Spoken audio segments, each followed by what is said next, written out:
Hello dear students, hope all of you are doing well.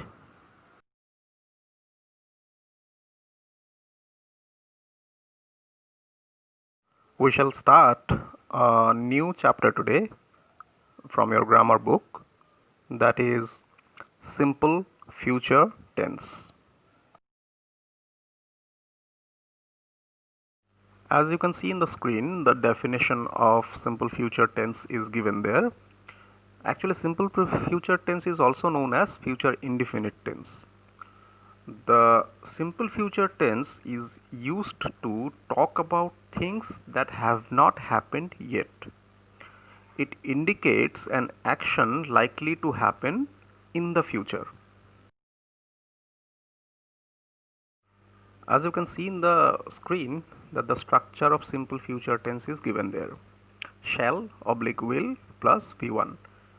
Actually, along with the subject and object of the sentence, we need to use either shall or will and the verb in its present tense form or V1 form. Now, the question is, when do we use shall? When do we use will? We shall discuss this in the next slide. Now, do you remember this table? I sent you this table while doing negative sentence. See, now this table will help us to decide when to use shall and when to use will in simple future tense. Well, it's pretty simple. You just remember that with the first person, both singular and plural, we have to use shall. If the subject of the sentence is I or we have to use shall. For anything else, be it second person or third person, be it plural or singular, we have to use will. That's it.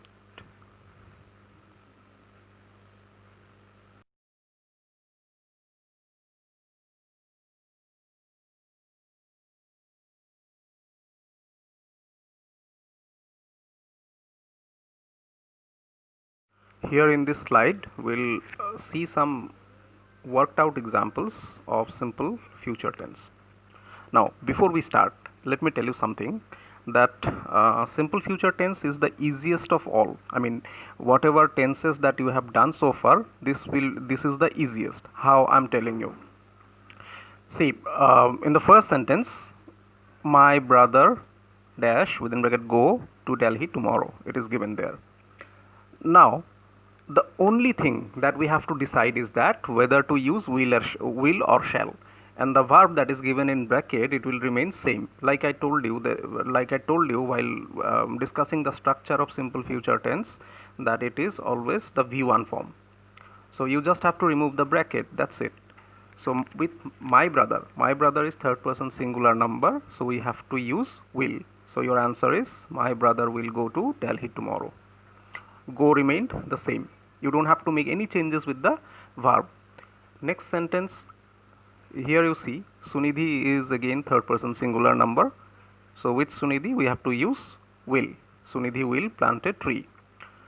Next sentence, we, first person plural number. Here we have to use shall, and the verb remains the same. We shall maintain social distancing. In the next sentence, again the subject of the sentence is I, so with I we have to use shall. I shall buy a face shield.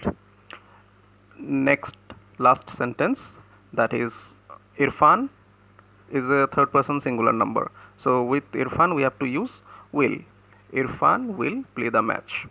So just a quick recap, I'm telling you, whenever you get a sentence and you are asked to write it in simple future tense, you have to decide whether to use will or shall. And how do you decide that?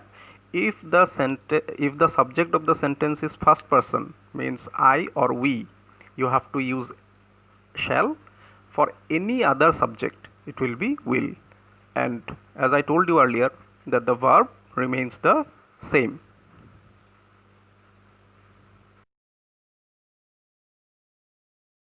Now it is time to reveal the password of the PDF file which you will receive immediately after this video, which contains the solved exercises of this chapter, is 15041912.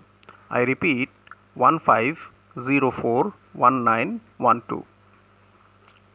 Do you know the speciality of this password? Actually, this is the date on which the famous ship RMS Titanic sank in the North Atlantic Ocean.